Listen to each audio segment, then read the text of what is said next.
It's Santosh's first time at the Lakme Fashion Week. You can understand that. And you can see that. But I think all of us owe him a huge round of applause. I have walked many times as a showstopper for many designers. But I think the ethos with which I carried the sari today was something else. Knowing that our weavers, our artisans, our handicraftsmen need us to empower them, celebrate them.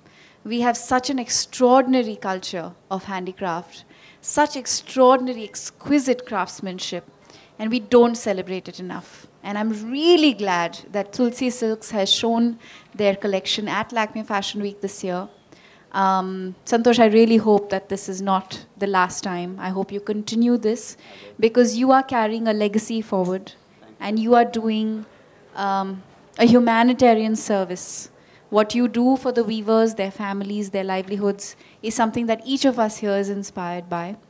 And I really hope that this look that we created today of just vintage beauty transcends all borders and all age groups, and lots of young women out there want to own Kanjivarams, own our Indian handicraft, handwoven saris, and celebrate them. That's really why I did this, and I'm really proud that I had the opportunity to walk for Santosh and Tulsi Silks. Thank you so much. Yeah, see, what I have to tell them this. Okay. So I was asking him lots of questions backstage. And one of the things that I discovered, so my mother's always loved saris, and she's always collected saris. And she's always say that, you know, Bharat में बहुत अन्य प्रकार की साड़ियाँ बनती हैं. हर प्रांत में एक से ज़्यादा traditional, locally made saris मिलती हैं. Your dream, your goal should be that you should own at least one from every state, yes, if not more, because one state, lots of states have more than one variety of sari. You'll end up with 300. Yeah, 300 at least. Yes, because That's the number. The entire country's got so much to offer. Yeah. So we have over 300 hand-woven sari styles from across the country. Anyway, so Santosh was telling me that he has collected 2,000 antique saris. And he is going to revive the motifs and those saris through his handicraftsmen, through his weavers. Yeah, I think once we are done with that, there's one request, you know. As you wear Kanjivarams or wear any sari, you're not just wearing the sari, you're helping somebody out there you don't know, and you can't look prettier than this in anything. That's my take. You just can't look prettier. She mentioned that I'm doing this all for viewers. I do make money as well in the whole process, so you know, let's not do that. But there is that feeling, you know. I hope the weavers feel nice when you know, whichever weaver wove this. I know him personally. He will feel just absolutely brilliant. You know, he will sleep well. He would want to weave throughout his life. He'll tell his child, please do this. You know, this is the best thing. Haath ka kaam, not necessarily weaving. Handicrafts, handlooms, anything. You're going to do a great service that way. Thank you so much. We'll open the floor for some questions.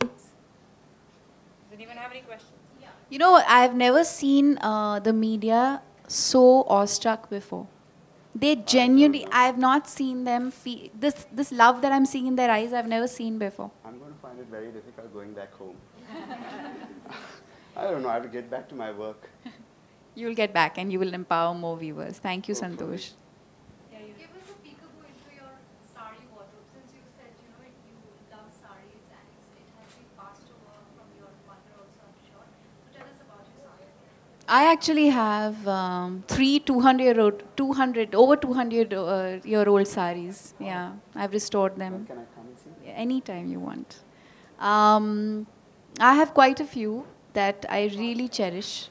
But I think what makes them cherishable is the fact that you discover your identity through these saris. You know, we keep talking about Indian culture, but we don't realize that our handicraft is such an integral part of that culture, because you can discover history, you can discover stories through the weaves and the motifs.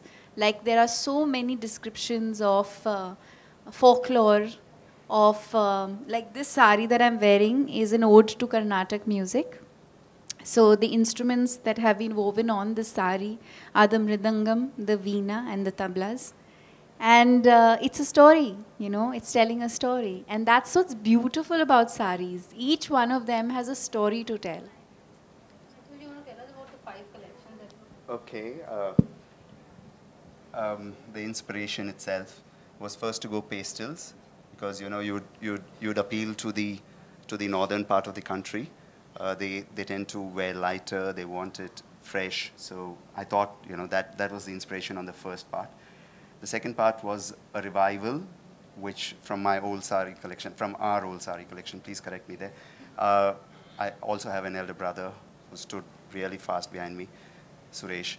So yeah, that's the inspiration from those 2,000 saris that we have collected, we have managed to collect. And the third story was to give a bridal look. So we used gold and we used color there. The fourth one was animals, nature.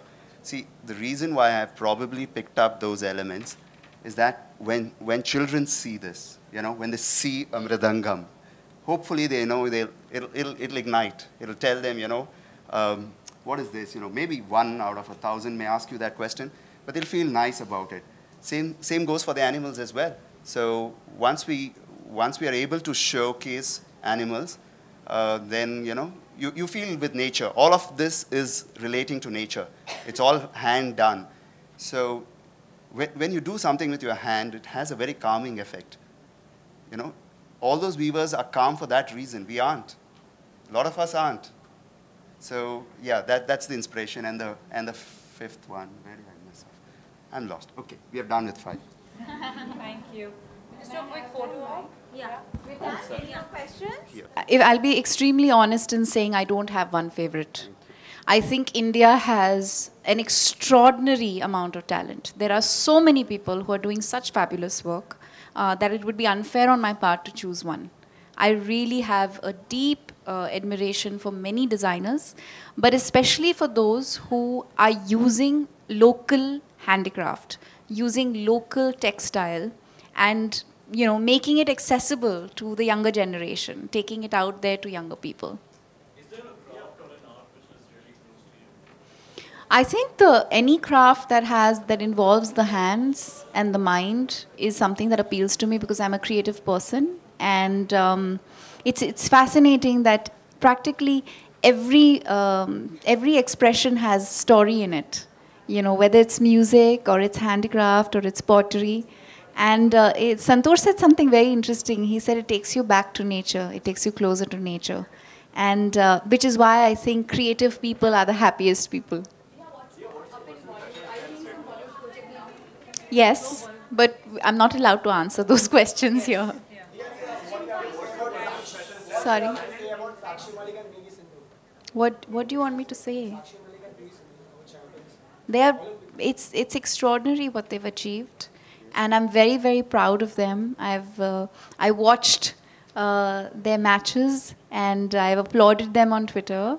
And like every other Indian, I'm very, very proud.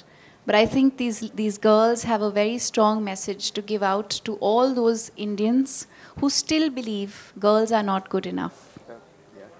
What's your personal fashion and Okay, guys, we need to do a quick photo op. Thank you so much. Thank you for being here. Thank you.